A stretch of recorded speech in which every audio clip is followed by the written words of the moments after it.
guys, when you get your third semester, a report card, guys, I need to take a look at it. Awesome. Those are going to hold the guys accountable of making good grades so they can continue to play on this team and continue to have success. Right. And that's the only thing that I ask for, is that they hold it down in the classroom first before they come out here, because without books you would not be able to play football nowhere in college. Amen to that.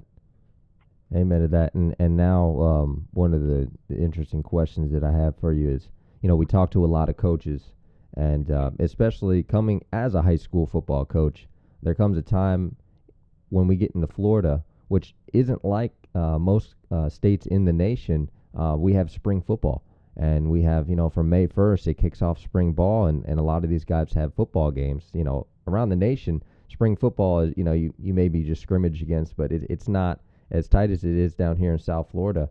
Um, so the 7v7, the circuit as a whole, what is the biggest benefit for these student